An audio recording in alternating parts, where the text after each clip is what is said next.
जबलपुर से दूसरे जिलों और अन्य प्रदेशों के लिए जाने वाली लग्जरी बसों में परमिट को लेकर बड़ा गोलमाल चल रहा है, जिसमें ज्यादातर लग्जरी बस संचालक टूरिस्ट परमिट के आधार पर बसों का संचालन कर रहे हैं और बुकिंग करके निर्धारित समय पर निश्चित रूट पर सवारियां बैठा रहे हैं, जिसको लेकर जिम्मेदार अधिकारियों को सब कुछ मालूम होते हुए भी खामोश बैठे हैं। जिससे सबसे बड़ी समस्या ट्रैफिक की आ रही है, क्योंकि इन बसों का कोई रूट परमिट नहीं होता है। ऐसे में वह आईएसबीटी से सवारी न बैठाकर मनमर्जी से सवारी बैठा रहे हैं, जिस कारण दीनदयाल चौक पर जाम की स्थिति बनी रहती है। जबलपुर से जो लग्जरी बस भोपाल, इंदौर, नागपुर, इलाहाबाद, बनारस, हैदराबाद व अन्य शहरों के लिए जा रही हैं, उसमें से ज्यादातर टूरिस्ट परमिट पर हैं, यानी उनका ऑल इंडिया परमिट होता है, जो पूरी इंडिया में कहीं भी अपनी बस चला सकते हैं। लेकिन इसके लिए कोई रूट डिसाइड नहीं होता है, कोई टाइमिंग डिसाइड नहीं होती है। यह बसें टूरिस्ट के नाम पर सवारियों को ले जाती हैं। इसका फायदा इन्हें यह होता है कि इन्हें टूरिस्ट परमिट के चलते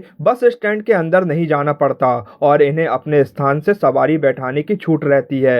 लेकिन यह रूट किसी विशेष या टाइमिंग विशेष के लिए नहीं रहती है। बस संचालक टूरिस्ट परमिट की आड़ में रूट निर्धारित करके निर्धारित समय पर सवारियां बैठालते हैं, जो कि पूरी तरह से नियम विरुद्ध हैं। पहली बात तो यह है कि टूरिस्ट परमिट के नाम पर यात्री बसें चलाई जा रही हैं और फिर परमिट की आड़ में यह गाड़ियां दिन भर सड़कों पर खड़ी रहती हैं, जबकि इसके लिए भी स्पष्ट नियम है कि टूरिस्ट बस अपने स्थान के अंदर ही खड़ी होगी और वहां से ही सवारी बैठा सकती है। लेकिन दीनदयाल चौक के आसपास, खासतौर पर बालाजी हाइट के सामने दिन भर इन बसों का जमावड़ा लगा रहता है और इनमें सवारी लाने ले जाने के लिए ऑटो खड़े रहते हैं, जो कि जाम का प्रमुख कारण बनता है।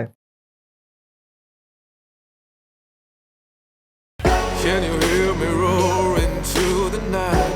Every ride, every mile, Feel the fire and hear me ride.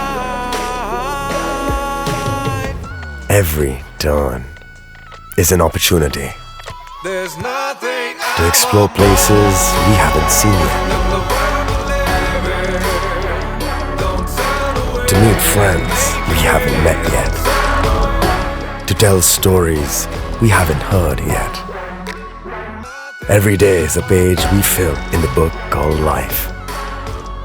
Suzuki V-Strom SX, the Everyday Explorer.